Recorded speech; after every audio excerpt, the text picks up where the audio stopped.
I'm Rodney. And I'm Tia. I'm Sonia. I'm Stuart.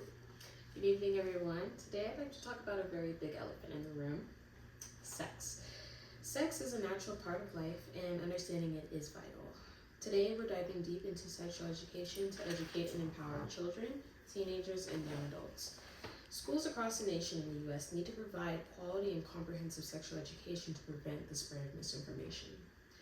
Sexual education provides essential information regarding human anatomy, biology, and relationships. Quality sexual education in schools would promote healthy sexual interactions, reduce stigmas around STIs and STDs, and reduce teenage pregnancies as well. As previously said, providing quality sexual education would mean for students to understand the practice of having appropriate sexual interactions. An article by Very Well Health states that teenagers must also learn how other behaviors can put them at risk if they're sexually active. For example, about 21% said they had used alcohol or drugs before the last time they had intercourse. These behaviors can increase the risk of STIs, unplanned pregnancies, or sexual violence. With comprehensive and quality sexual education, it would teach students about consent, sexual harassment, assault, what it looks like, the resources they have, who they can tell, and just understanding that. And educating students about this empowers them to make healthy decisions for their lives. Moreover, sexual education encompasses biology and physical health as well. There's a heavy stigma around STIs and STDs lately, especially around herpes, around HIV and AIDS, and without this, quality sexual education in schools,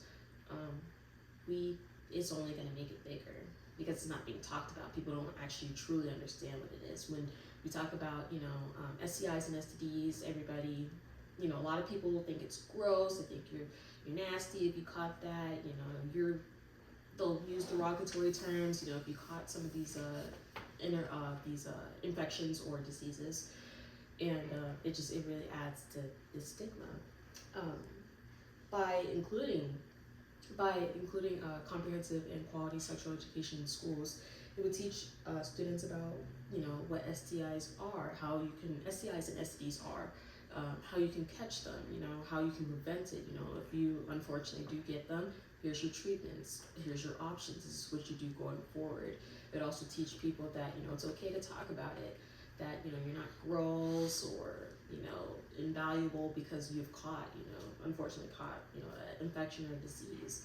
Another part about this as well is about the physical health. There's also it's a little bit harder on the female reproductive system when it comes to catching STIs and STDs as well. So it's also very important that female students understand this as well, as it affects them a bit harsher. There was an article by Planned Parenthood that stated, while nearly half of the 20 million new STIs each year are among those aged 15 to 24, only 12% were tested for STIs in the last year. And that's a very scary number. And without sexual education, it's only gonna be bigger. Well, the amount of STIs and STDs being reported would be bigger, and people getting tested would just go lower. But alongside STIs and STDs, lack of sexual education has been a contributor to teen pregnancy as well. So without this sexual education, there's not a lot of information being circulated about contraceptives, and what the options are, how to get them, how to properly use them, as well. And when students are informed about contraceptives, they're more likely to use it as well. Something that I see online a lot, or I would hear in college, is people would just rely on something called a pull-out method, and it's scary. It's really, really scary that this is the one thing that people really only use or talk about or know. Also, a part of if you look back in research as well, you'll also notice that our teen pregnancy rates are going down because of we're having more discussions about this as well. But a lot of people believe that sexual education as well should not be allowed or to be taught in schools, or if it is taught, it's abstinence-based programs only. And they also believe that once you start talking about sexual education, it encourages people to go out and do it. But this is a misconception because people are already having sex and, you know, having these sexual interactions with one another without this information.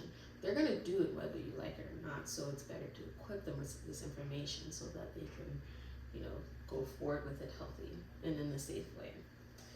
But in summary, sex education is vital in our society because it teaches students about healthy sexual interactions, how to prevent STIs and STDs, and how to prevent teen pregnancy. And it is our responsibility to ensure that they have access to quality and comprehensive information about it. Thank you for listening. Thank you.